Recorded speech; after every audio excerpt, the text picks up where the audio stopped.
So we have Mary McKenna. Would she please come up?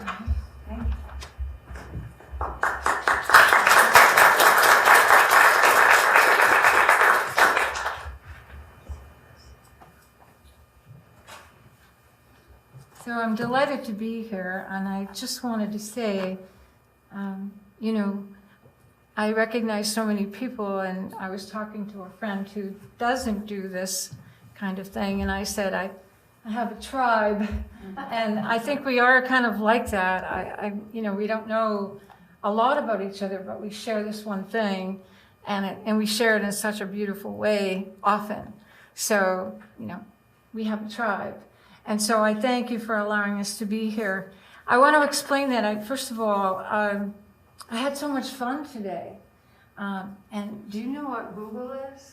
Yes, you do. So basically, I didn't have too much familiarity with these short poems because I like words so much. Mine are usually long. But what I did was I actually became a student today, and I Googled everything. And as I'm a retired teacher, I didn't just Google, I took notes. And, you know, I said, I've got this. And so basically what happened was I had so much joy just all by myself in front of my computer writing things down about, you know, what's a haiku, and I kind of knew that, but I wanted to get it right. And then what's a tanka and sijo, and then I found Cinquan, and I went on and on. I mean, I went on and on to the point where I found out, you know, so many different forms that require a skill which I didn't have. So basically I said, well, I want to become good at this, so I better practice. What I did do, and I want to tell you the process that I had chapters and chapters of poetry that are yet to be published, but they were all different kinds of poetry. Poems on nature, poems on existential being, which many people don't even care about. But, you know, I had poems on things, each poem, poems of love. And so I went back to those poems. And what I did was, my process was to take the poem itself and make it into this form. And that whole concept of less is more, you know, so you take out words, which is very hard for a poet to do, to say, I don't need this word, I don't want this word, I need to get a form here. So I chose haiku, and then I chose tanka because tanka is identified as the big brother of haiku. That's basically what it's called. It's an AKA big brother of haiku.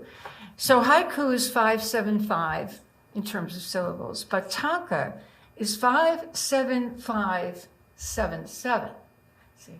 So I said to myself, I'm going to do one of each, just to prove that I could be a good student.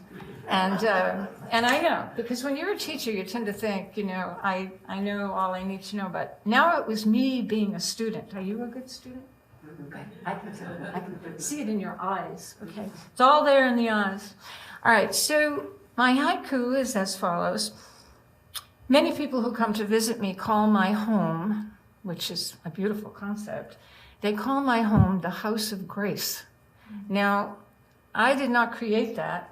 It's what people tell me when they come to my home. And I can't think of anything nicer than having someone say, I love your house, it's a house of grace. So, and it's not an extraordinary home in terms of size, but it's a home in terms of where everything is, in terms of its ability to create magic, which is what I'm all about, magic. Okay, you got it? Okay. All right, so here's the first poem, House of Grace. Place of no limits, my home, my sanctuary, sacred space of love. And that is my haiku. Tanka, the big brother of haiku. You see what I mean by that? Okay, all right. In branches above, two mourning doves proclaim love, not hidden by leaves, basking in the sun as one, the first miracle of spring. Okay, thank you.